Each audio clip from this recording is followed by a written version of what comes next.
ஓம் சாந்தி. பிரஜாபிதா பிரம்மகுமாரிகள் ஈஸ்வரிய விஸ்வ வித்யாலயம் ராஜஸ்தான்ல மவுண்ட் அப்ல ஒரு ஆன்மீக இயக்கம். ஓகேவா, நான் நிறைய வீடியோஸ்ல சொல்லியிருப்பேன். கிட்டத்தட்ட 160 நாட்டில் ஒரு ஆன்மீக இயக்கம். வெறும் ஜஸ்ட் 90 இயர், வெறும் 90 வருஷத்துல பரவி இருக்கு, ஸ்ப்ரெட் ஆகிருக்கு. ஓகேவா, வேர்ல்டு வைடு ஒரு ஸ்பிரிச்சுவல் ஆன்மீக இயக்கம். ஆசிரமம்பாங்க, ஆனால் ஒரு சென்டர் மாதிரி தான் இருக்கும். இந்த ஆன்மீக இயக்கத்தினுடைய ஹெட் குவார்ட்டர்ஸ் இன்றளவும் சொல்லக்கூடிய ராஜஸ்தான் மதுபன் மவுண்ட் அப்ல தான் இருக்கு, ஒரு மலை மேல இருக்கு. ஓகேவா, இதனுடைய நிறுவனர் இப்ப ஸ்டில் இல்லை, இருந்தாலும் கூட அந்த நிறுவனர் மூலமாக தான் ஒட்டுமொத்த உலகத்துக்குமே பரவி இருக்கு. ஒரு சில ஆன்மீக இயக்கங்கள்ல அந்த இயக்கத்தை வழிநடத்தி கொண்டு போகக்கூடிய அந்த கிரியேட்டர் டெத் இறந்துட்டாருன்னா அந்த ஆன்மீக இயக்கம் அப்படியே படுத்துரும். ஆனா அப்படி கிடையாது.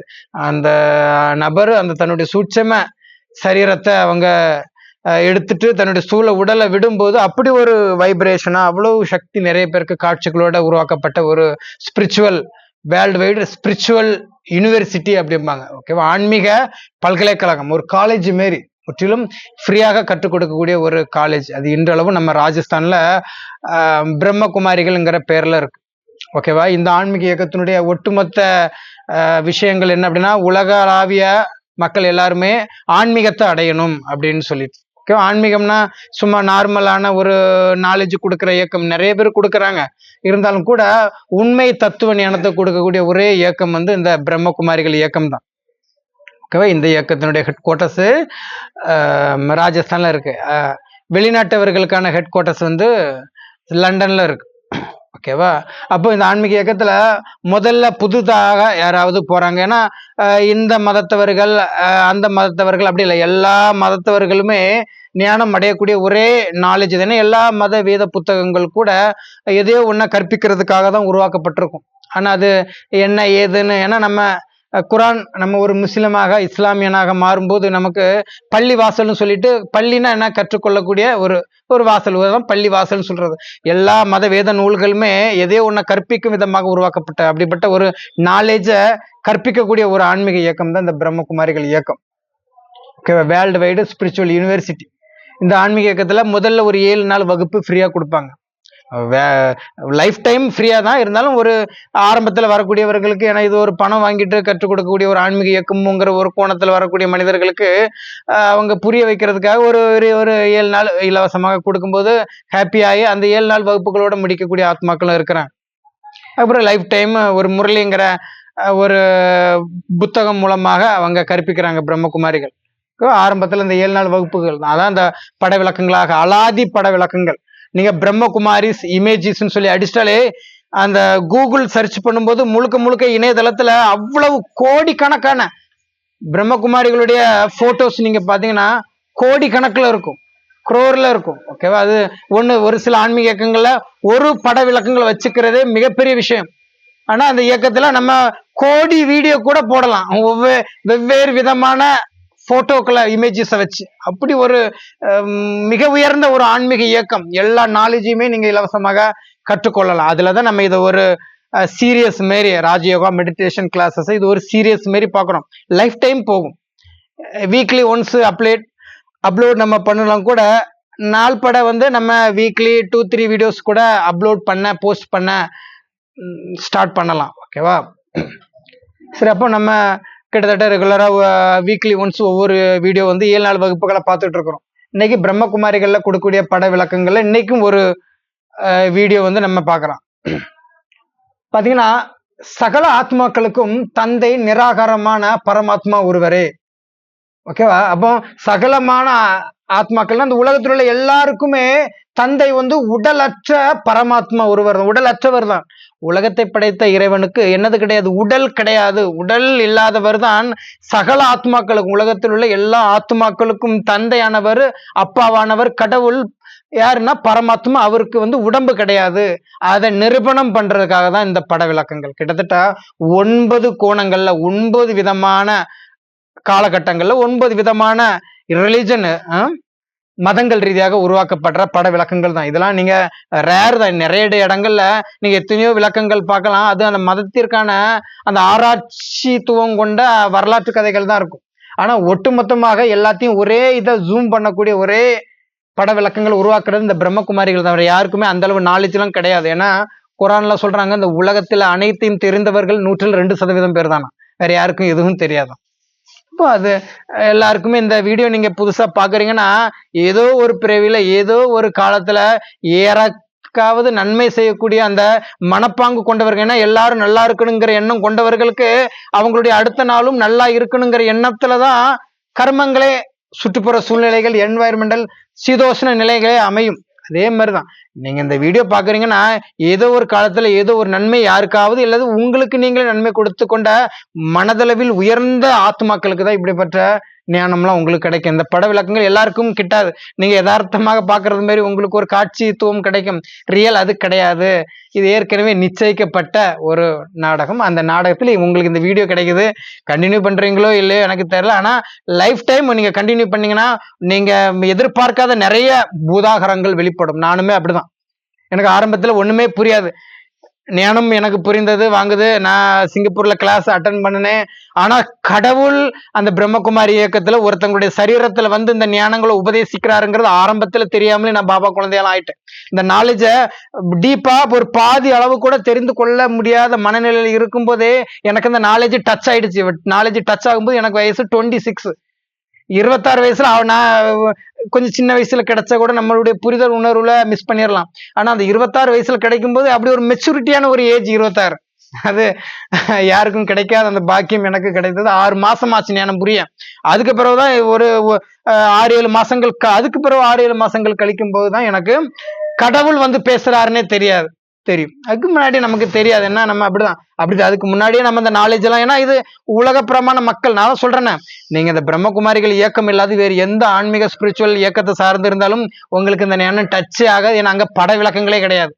அவங்க ஏதோ ஒரு புள்ளி மாரி இருக்குன்னு சொல்லுவாங்க, நீங்க அதை அப்படியே ஜூம் பண்ணுங்கன்னு சொல்லுவாங்க, உங்ககிட்ட பணத்தை கறந்துட்டு விட்டுருவாங்க. முற்றிலும் இலவசம், ஃப்ரீ தான், பணம்லாம் கிடையாது. அப்போ இதுல 9 டிபார்ட்மெண்ட்டுகளாக அதை நான் உங்களுக்கு இது நிரூபணம் பண்றதுக்கு, ஏன்னா நீங்க இந்த வீடியோ மட்டும் இந்த போட்டோ மட்டும் படத்தை மட்டும் பார்த்துட்டு டாடா குட் பை காட்டிட்டு போறது இல்லை, நீங்க ஃபாலோ பண்ணணுங்கிறதுக்காக தான். ஓகேவா? நீங்க ஃபாலோ பண்ணணும் இந்த ஆன்மீக இயக்கத்தை. அப்படின்னா நீங்க நம்ம என்ன உங்களுக்கு என்ன ஆச்சு? ஒன்றும் இல்லைல்ல, டயர்டா இருக்காங்களா? எவ்வளவு நேரமா பூ கட்டிக்கிட்டு இருக்கிறாங்க? நோ ப்ராப்ளம், நீங்க வைக்கலாம். அதாவது உங்களுடைய எல்லா செயல்களையுமே முடித்து விட்டு தான் அதுக்கப்புறம் தான் எல்லா இதுவுமே. ஓகேவா? ஏன்னா நம்ம மனதளவுல வரக்கூடிய ஒவ்வொரு விஷயங்களும் ஒவ்வொரு மாற்றங்களை உருவாக்கி அப்படி நமக்கு நம்முடைய எண்ணங்களே அப்படி ஒரு அலாதி. நீங்க எப்போ ரிலாக்ஸ் ஆகுறீங்களோ அதுக்கு பிறகுதான் உங்களுக்கு புரிந்தாலும் சரி உங்களுடைய, ஏன்னா உங்களுக்காக தான் உலக படைப்பு, வேற யாருக்காகவும் கிடையாது. தனக்கு தானே நன்மைகளை செய்து கொள்ளுங்க. உங்களுக்கு எது கம்ஃபர்ட் ஜோன் கிடைக்குதோ, உங்களுக்கு எது சரின்னு தோணுதோ அதை டப்புன்னு பண்ணிடலாம், நோ ப்ராப்ளம். உலகத்தினுடைய படைப்பு அப்படிதான். சரி, அப்ப நம்ம இந்த பட விளக்கத்துல இருக்கிற முழு ரகசியங்களை பிரம்மகுமாரிகள் கூட கொஞ்சம் மிஸ் பண்ணுவாங்க. அக்யூரேட்டா இந்த வீடியோல நீங்க பாத்துடலாம். ஓகேவா? இதுக்கான நீங்க டைரக்டா சென்ட்ரல் எல்லாம் போய் நீங்க கத்துக்கிட்டீங்கன்னாக்கி அவங்க ஒரு சில விஷயங்கள் பட்டும் படாம வெறும் 5 மினிட் கிளாஸ் கூட நடக்காது. ஜஸ்ட் இந்த வீடியோ வந்து 40 மினிட் அபோவ் தாண்டலாம் மேபி.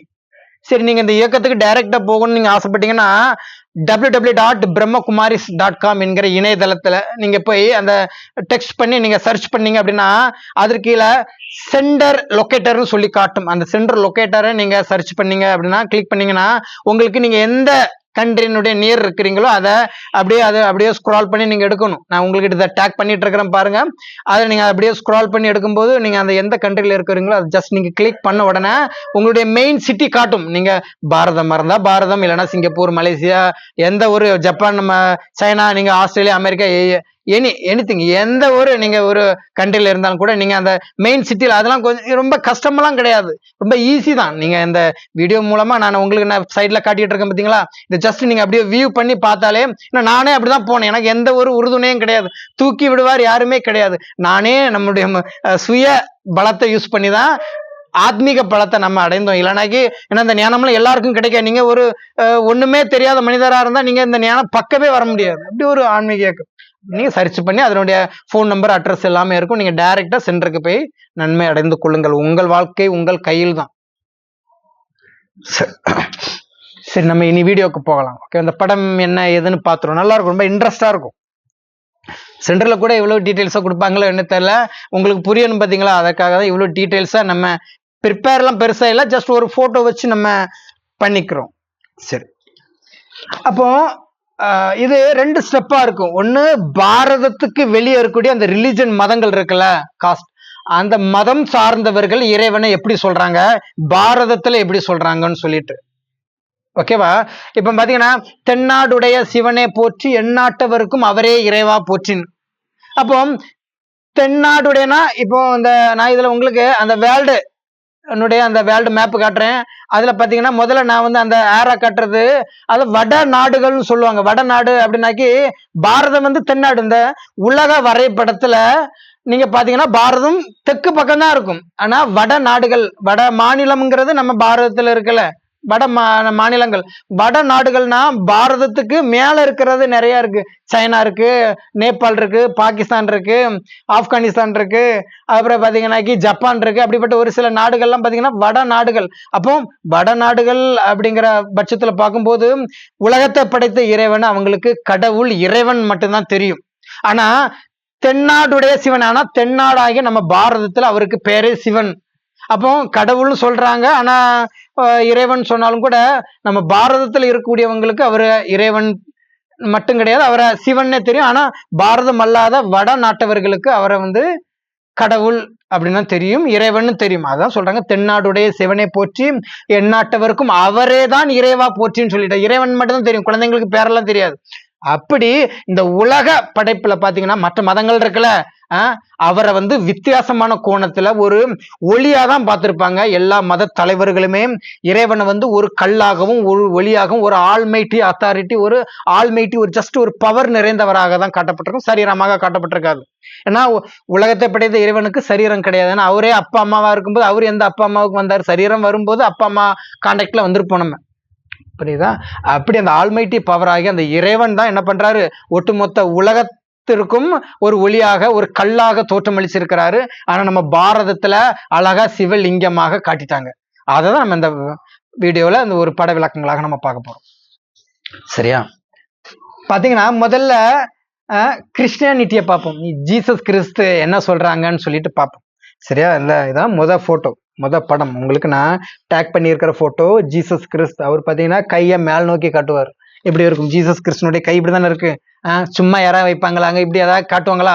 உங்களுக்கு நான் ஆசீர்வாதம் அருள் கொடுக்கறதுங்கிறது இப்படி ஒரு பிளஸ்ஸிங்கிறதுக்காக ஒரு ஹேட் வந்து இப்படி ஷேக் பண்ற மாதிரி காட்டுவாங்க. ஆனா ஜீசஸ் கிறிஸ்து வந்து இப்படி காட்டியிருப்பாரு. மேல பாரு ஒருத்தர் இருக்கிறார். நம்ம எல்லாருமே துன்பத்தின் ஒரு உச்சத்தில் இருக்கும்போது, நமக்கு துன்பம் வரும்போது நம்ம கடவுளே உனக்கு கண்ணு இல்லையான்னு தான் நம்ம கேட்பேன். ஏன்னா அவர் அங்கதான் உண்மையிலே இருக்கிறாரு. அப்போ பக்கத்துல இருக்கிற எத்தனையோ தெய்வங்கள் இருந்தாலும் யாரு ரொம்ப பவரா இருக்கிறாங்களோ, யாரு நமக்கு ஒரு இக்கட்டான சூழ்நிலை வரும்போது நம்ம புத்திக்கு வரக்கூடியவர் வந்து அந்த ரொம்ப சர்வ சக்திவான் தான் ஆவாங்க. ஏன்னா நமக்கு ஒரு பிரச்சனை வரும்போது டப்புன்னு கால் பண்ணி பவரான ஆளுங்கள்கிட்ட தான் நம்ம ஹெல்ப் கேட்கிறோம். நண்பர்களை தாண்டியும் கூட ரொம்ப அரசியல் செல்வாக்கோ பணம் பெயர் புகழ் செல்வாக்குல இருக்கக்கூடியவங்க கிட்ட தான் நம்ம அதிகமா கான்டாக்ட் பண்ணுவோம். அப்படி ரொம்ப பவர் நிறைந்தவர் நம்ம டாக்டர் இல்ல டீச்சர்ஸ் அவங்கெல்லாம் ரொம்ப உயர்ந்தவர்களாக இருந்தாலும் அவர்களை காட்டிலும் மிக உயர்ந்தவர் ஒருவர் இருப்பார், பரலோக பிதா. அப்போ அவரை நோக்கி கூப்பிடும் பாத்தீங்களா, அதனாலதான் அப்படி மேல பாருன்னு சொல்லி அவரு ஜீசஸ் கிறிஸ்து காட்டுறது. ஓகேவா, அப்போ ஒருத்தர் இருக்கிறாருன்னு சொல்லிட்டு லார்டு ஜீசஸ் கிறிஸ்து, காடு ஆல்மைட்டி, தி ஒன்லி ட்ரூ காடு, ஆமென். அது ஒரே ஒரு இறைவன் தான், அவரு மேல் நோக்கி இருக்கிறார். அவரு ஆல்மைட்டி, அவர் ஒரு பவர் நிறைந்தவர், டம்மி பீஸ் எல்லாம் கிடையாது. இறைவன் உலகத்தை படைத்தவர், அவ்வளவு பிரம்மாண்டமாக படைத்தி இருக்கிறார். அப்படி அப்போ அவருமே அவருடைய காலகட்டத்திலுமே அவரு பிறப்பு முதற்கொண்டு கிட்டத்தட்ட ஒரு 18 வருடங்கள் தான் அவருடைய பிறப்பை காட்டியிருப்பாங்க. இப்ப அவரு ஒரு 13 வருஷத்துல ஞானம் அடைவாரு. ஒரு 32-31 வருஷத்துல அவர் வந்து இறைவன் பற்றி நிறைய சத்சங்கங்கள்ல நிறைய பிரசங்கங்கள்ல அவர் ஈடுபடுவார். அப்படிதான் இருக்கும். இடைப்பட்ட 18 வருடங்கள் என்ன ஆச்சுன்னு இருக்காது. அப்போ அவர் அந்த காலகட்டத்தில் அவர் சொல்ற மிகப்பெரிய விஷயம், இறைவன் ஒளியானவர், பவர். அது இறைவன் வந்து ஒளியானவர், உங்களுடைய வாழ்க்கைக்கு ஒரு ஒளியானவர். அது மட்டும் இல்லாம இறைவன் ஒரு ஒளிதான், அந்த ஒளிதான் எல்லாத்தையும் செஞ்சுக்கிட்டு இருக்கிறதாட்டு இருக்கும். ஓகேவா. அப்போ அங்கனோடு இருக்கக்கூடிய அந்த ஜீசஸ் கிறிஸ்து அந்த இஸ்ரவேல் காலகட்டங்கள்லயுமே அப்படிதான் நிறைய தீர்க்க தரிசிகள், அந்த யாரு நம்ம மோசஸ் தாவூதுனுடைய கொள்கைகளை அவங்க ஃபாலோ பண்ணியிருந்தாலும் கூட ஜீசஸ் கிறிஸ்து வந்து அவரு சொல்ற விஷயங்களுமே இறைவனை மட்டும் தேடுங்க, அவரு ஒரு ஒளி புள்ளியானவர் தான், ஒளியானவர், அவரு பரலோக பிதா, அவரு பரமண்டலத்துல குடியிருக்கிறாருன்னு ஜீசஸ் கிறிஸ்து சொல்றது. அந்த மேல் நோக்கி அந்த இறைவனை தான் கை காட்டுவார். என்னென்னதான் கிறிஸ்டியானிட்டி அப்படி இருந்தாலும் கல்லு மத்தியான அந்த சிவலிங்கம் சார்ந்த விஷயங்கள் அங்க இருக்கா. ஜஸ்ட் இறைவன், ஏன்னா உருவ வழிபாடே கிறிஸ்டியானிட்டியில கிடையாது அப்படின்னு சொல்லிட்டு, அப்போ அவங்க சிலுவை வச்சாங்க, அதுக்கு ஒரு அர்த்தங்கள் உண்டு. நம்ம இந்த வீடியோல பார்க்கண்டாம் சிலுவை. சரி, அப்போ அந்த கிறிஸ்டியானிட்டியில சொல்றது இறைவன் ஒருவர் தான் அப்படின்னு. ஏன்னா இது அந்த புதிய ஏற்பாடு மட்டும் கிடையாது, பழைய ஏற்பாடுல ஆடம் ஏவாம் காலங்கள்ல கூட அது இருந்திருக்கு. ஓகேவா? அப்போ பாத்தீங்கன்னாக்கி அவங்க உடல் ஆடை அணியாது ஒரு நிர்வாண முறைகள்ல அவங்க வாழும்போது அவங்களுக்கு அந்த ஒளி தான் வந்து ஆதாம படைக்குது. ஆதாமுக்கு தனியா இருக்க முடியாதுன்னு ஏவால படைக்குது. தன்னுடைய உயிர் சுவாச நாசிய ஊதி அவர் ஆதாம படைக்கிறாரு. சொர்க்கத்தை அனுபவிக்க விடுறாரு. எல்லா மரத்தினுடைய கனிகளை சாப்பிடு, இந்த மரத்தினுடைய கனியை சாப்பிடாதுன்னு சொல்லி அப்படி அது ஒரு ஒளி தான் பண்ணிட்டு இருக்கும். ஒளி உண்மையில பண்ணுமா? உண்மையிலே ஒளிக்கு அவ்வளவு ரகசியங்கள் இருக்கு. அந்த பழைய ஏற்பாட்டுல இருந்தாலும் சரி, புதிய ஏற்பாட்டுல இருந்தாலும் சரி, எல்லாம் சார்ந்த விஷயங்களுமே அந்த ஒரே இறைவன் தான். அவர் ஒரு ஒளி புள்ளியானவர், அவர் ஜோதி பிந்து வடிவமானவர் தான் சொல்லும். ஓகேவா? அப்போ உண்மையிலே அந்த ஒளி வந்து என்ன பண்ணுது? ஏன்னா அந்த ஒளி எந்த அம்மா அப்பா அவனுடைய வயிற்றிலும் கிடையாது. அப்போ அது ஒரு சக்தியாக கிறிஸ்டியானிட்டியில அப்படிதான் சொல்றாங்க. ஓகேவா? அதுக்கு பிறகு இந்த ராஜயோகா சீரியஸ் நீங்க ரொம்ப கண்டினியூவெல்லாம் நீங்க பண்ணிட்டீங்க அப்படின்னா முழு டீட்டெயில்ஸை நம்ம கொடுத்துரும். நான் ஆல்ரெடி ஜீசஸ் கிறிஸ்து யாருன்னு சொல்லிட்டு ஒரு வீடியோவை நான் கொடுத்துருக்கிறேன், ஒரு 7-8 இயருக்கு பிஃபோர். அப்ப நீங்க அந்த டைம்ல உள்ள வீடியோவை நீங்க பார்க்கல. இயேசு கிறிஸ்து ஒரு மனிதர் கிடையாதுன்னு ஒரு வீடியோவே கொடுத்துருக்கிறேன் நான். நீங்க அந்த வீடியோல நீங்க சர்ச் பண்ணி என்னுடைய சேனல் நீங்க பார்க்கலாம். அப்போ கிறிஸ்டியானிட்டியில அப்ப இறைவன் வந்து ஒருவர் தான் அப்படின்னு சொல்றாங்க. இன்னும் நிறைய டீடைல்ஸ் கொடுக்கலாம். நம்ம சிம்பிளா அந்த வீடியோக்கான அந்த ஒரு ப்ராக்ரஸ் மட்டும் தான் நம்ம பார்க்கிறோம். இப்போ கிறிஸ்டியானிட்டியில இறைவன் அப்படி இருக்கிறாருன்னு சொல்றாங்க. ரெண்டாவது பாத்தீங்கன்னா ஷீக்கிசம். சரியா? ஷீக்கிசத்தை வந்து எக்கு ஓம்கார் அப்படின்னு சொல்லிட்டு ஒரு சிம்பிளா யூஸ் பண்ணுவாங்க. ஓகேவா? நம்ம இந்து மதத்துல ஒரு 3 மாதிரி போட்டு நான் இதில் வீடியோவில் டேக் பண்ற பாருங்க, 3 மாதிரி போட்டு ஓம்னு இருக்கும்ல, இவங்க வந்து எக்கு ஓம்காருன்னு சொல்லி பண்றாங்க. ஓகேவா? இது அதே சிம்பிள் மாதிரி தான் இருக்கும். இது ஒரு திரிசூலம் மாதிரி தான் இருக்கும். ஷீக்கிசத்துக்கு அவங்க ஒரு சிம்பிள் மாதிரி வச்சிருக்கிறாங்க. ஆமா, ஆக்சுவலி நான் இதுல பாத்தீங்கன்னா சீக்கியர்கள் பொதுவாகவே 5 பொருள்களை தன் உடனே வச்சிருப்பாங்க. இது வைக்கவே கூடாது.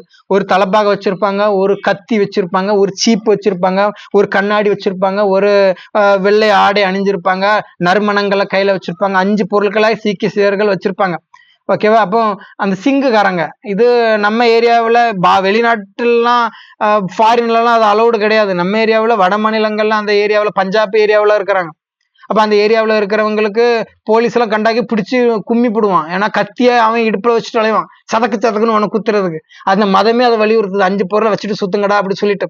இன்னும் கேட்டீங்கன்னாக்கி நம்ம ஒட்டுமொத்த உலகத்துல ஏதாவது ஒரு வாரு போரு கீருன்னு வந்துட்டுனா சிங்குகாரன் தான் முதல்ல அனுப்பான். ஏன்னா அவனுக்கு அவ்வளவு பவர் கொடுத்துருக்கு. போலீஸ் எல்லாம் பாருங்க, அந்த அவன் 7 அடி உயரம் இருப்பான், அவனுக்கு தான் போலீஸ் அந்த அங்கனோடி இருக்கும் செக்யூரிட்டி டீம், அங்கனோடி இருக்கும் ஆர்மி எல்லாம் பாருங்க, சிங்குகாரன் தான் இருப்பான். அவனுக்கு அவ்வளவு உணர்வுகளும் இருக்கும், துடிப்புகளும் இருக்கும். சிங்குகாரங்க தான் நிறைய பேர் இருக்கிறாங்க. நேர்மை என்ன நேர்மை? ஆனா நல்ல வசதிகளாக இருப்பாங்க. நம்மளை போல குப்பை தொட்டி மேலாம் வந்து ஒர்க் எல்லாம் பண்ண மாட்டான். டீசென்ட் டிசிப்ளின், ஒரு பிராமின் குடும்பம் மாதிரி தான் இருப்பான். நல்லா டீசெண்டாவும் இருக்கும், நல்லா ஓரளவு படிச்சிருப்பாங்க. மேபி இருக்கலாம். அவன் அது சீப்பு வச்சுட்டு கையில சுத்துறான், அவன் எவ்வளவு டீசெண்டா இருப்பான்.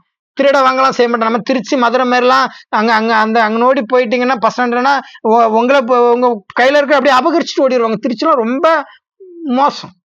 நம்ம எதையும் தனிப்பட்ட முறையில சொல்லலை, உலகத்தின் உண்மை நம்ம கண்களால பார்த்துறத சொல்றோம், வேற ஒண்ணும் கிடையாது.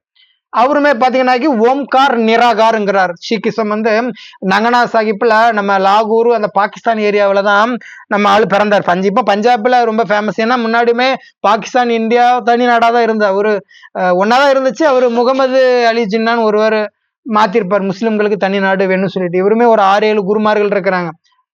குருநானக் இவருடைய வரலாறு நான் ஏற்கனவே முதல் வீடியோவிலே 7-8 வருஷம் முன்னாடியே கொடுத்துட்டேன். அந்த வீடியோ பார்க்கணும்னு ஆசைப்பட்டீங்கன்னா பாருங்க. அப்போ அவங்க சொல்றமே இறைவன் வந்து ஓம்கார் நிராகார். ஓம் அப்படின்னா இறைவன் வந்து ஒரு பிந்து தான், ஒரு பிந்து, ஒரு ஒளியின் வடிவமானவர். இறைவன் ஒளியின் வடிவமானவர். நிராகார், அவருக்கு ஒன்றும் கிடையாது. ஒன்றும் கிடையாதுன்னா அவரே கிடையாதுங்கிறது கிடையாது மீனிங். அவருக்கு எதுவும் கிடையாது. அவரு காமம் கோபம் பற்று அகங்காரம் எதுவுமே கிடையாது.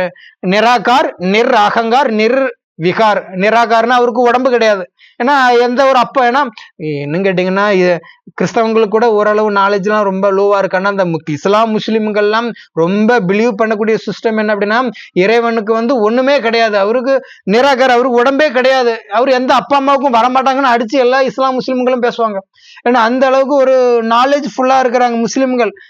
4-5 மனைவிகள் கட்டியிருந்தாலும் கூட மாமிச உண்ணிகளாக அவங்க இருந்தாலும் கூட வெரி குட், இறைவன் மேல இருக்கக்கூடிய நம்பிக்கைகள். இன்னும் நிறைய வீடியோலாம் நான் பார்த்துருக்கிறேன். ஏதோ ஒரு டெரரிஸ்ட் வந்து ஒரு இஸ்லாம் முஸ்லிம்காரனை பிடிச்சி ஒரு பள்ளத்துக்கு போட்டுட்டு உன்னை சுற்றுவேன், நீ வந்து இனி இந்த மதத்தை நீ மாறிடுன்னு சொல்றான் ஒருத்தன். நான் அந்த ஒரு யூடியூப் வீடியோவில் முன்னால பார்த்தது. அவன் அந்த மரண தருவாயில் இருக்கும்போது நான் வந்து அல்லாஹ் அல்ஹம்துலில்லா அதாவது ஒரு விஷயம் பேசிட்டு இருக்கிறவங்களே ஸ்டாப் பண்ணாம சொல்லிட்டு இருக்கேன், நீ சொல்லாத உன்னை நான் கொன்னுருவேன், நீ சொல்லலைன்னா நான் உன்னை விட்டுருவேன். இல்ல அப்பம் கூட அவனுக்கு அந்த அந்த அளவுக்கு இறைவன் மேல வெறி பிடிச்சு இருக்கக்கூடிய மனிதர்கள்லாம் இருக்கிறான். அவங்களுக்கு அந்த நாலேஜ் கிடைக்கிறது இல்ல. இன்னும் இந்த பிறவில இருந்தா இன்னொரு பிறவில அவங்க பிறந்து வளர போறாங்க. சரி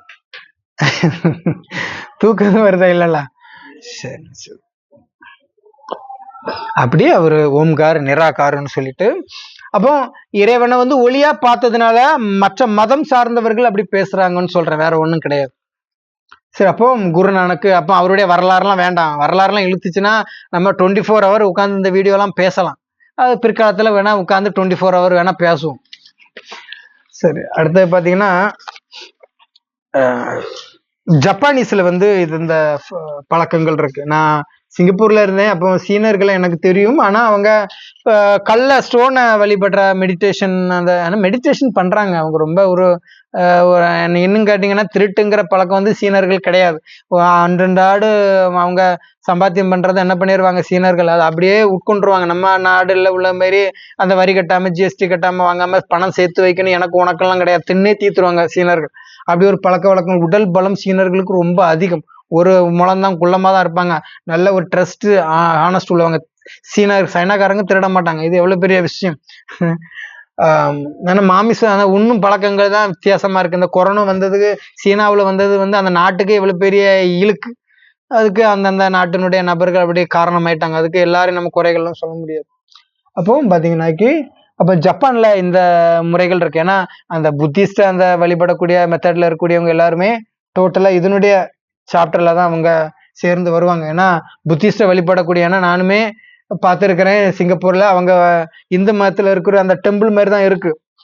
சரி, நேபாளில் இருக்கக்கூடிய மாதிரி தான் இருக்கு, இருந்தாலும் பசுபதிநாத் மாதிரி தான் இருக்கு, இருந்தாலும் ரொம்ப வித்தியாசமா இருக்கும். ஆனா உள்ள ஒருவர் உட்கார்ந்து இருப்பார், அவர் இந்த கடவுளுடைய பெயர் எனக்கு தெரியல, ஏன்னா இந்து மதம் சார்ந்தா இருக்கும், பிற்காலத்துல வேணா தெரிஞ்சுட்டு பேசலாம். அப்போ அவங்களுமே என்னன்னா ஒரு ஸ்டோன், ஒரு கல்லு தான். நான் கூகுள் சர்ச்ல நான் சர்ச் பண்ணும்போது ஒரு Japanese stone temple 3D model இருக்கு. அப்போ ஜப்பானீஸ்ல இருக்கக்கூடிய ஒரு ஸ்டோன் டெம்பிள்னு ஒண்ணு இருக்குதான், அதை கவர் பண்ணி தான் இந்த பில்டிங் மாரி இந்த டெம்பிள் இருக்கு. அவங்களுடைய ஜப்பான் அவர்களுடைய பிளாக் இருக்குல்ல, கொடி, அந்த கொடியில கூட ஒரு பொட்டு சிவப்பு கலர்ல இருக்கும், ஒரு கல்லு மாதிரி தான் இருக்கும். இது பாருங்க, இப்ப நான் பிரம்மகுமாரிகளுடைய கொடியை காட்டுறேன், பிளாக்கை காட்டுறேன் பாருங்க வீடியோவில். இதே மாடல் தான் ஜப்பானீஸினுடைய அந்த பிளாக்லயும் இருக்கு.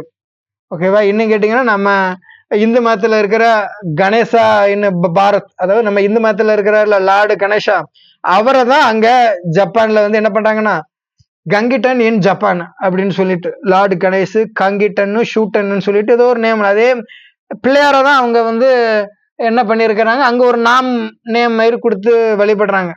இன்னும் கேட்டீங்கன்னா அங்க இருக்கிற அந்த அம்மன் தெய்வங்களே நம்ம இடத்துல இருக்கிற துர்க்கை மாதிரி தான் இருப்பாங்க. ஏன்னா அங்க இருக்கிற அம்மன்களுக்கு கொஞ்சம் கண்ணு அப்படியே லைட்டா இழுத்து இருப்பாங்க, கண்ணு ஊசி கண்ணு மாதிரி. ஜப்பானியர்கள் அப்படி இழுத்து அங்க இருக்கிற தேவி தேவதைகள், அவங்களுமே தேவி தேவதைகளை வழிபடுறாங்க. இந்த மதத்துல இருக்க அதே அம்மன் தெய்வங்கள் தான் அங்க வெவ்வேறு பெயர்கள்ல சேஞ்ச் ஆகுது.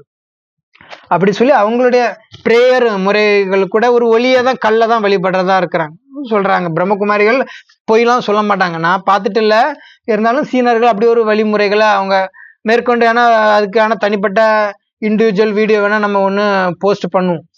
இப்போ ஜப்பானீஸ் பின்பற்றக்கூடிய அந்த விதிமுறைகள் கூட அந்த ஒரே ஒளி வடிவானவர் தான். எல்லாம் ஏன்னா இந்தியாவுக்கு பக்கத்துல தான் ஒட்டி தான் இருக்கு, ஆசிய கண்டத்துல தான் இருக்கு சீனா ஜப்பான். அப்போ இந்த நாடுகள்லுமே இந்தியாவுடைய பாரம்பரியங்கள் தான் போகும். அப்போ நீங்க அந்த பிரம்மகுமாரிகள் ரீதியாக டைரக்டா ஞானம் அடையும் போது தான் இறைவன் யாருன்னே தெரியும்.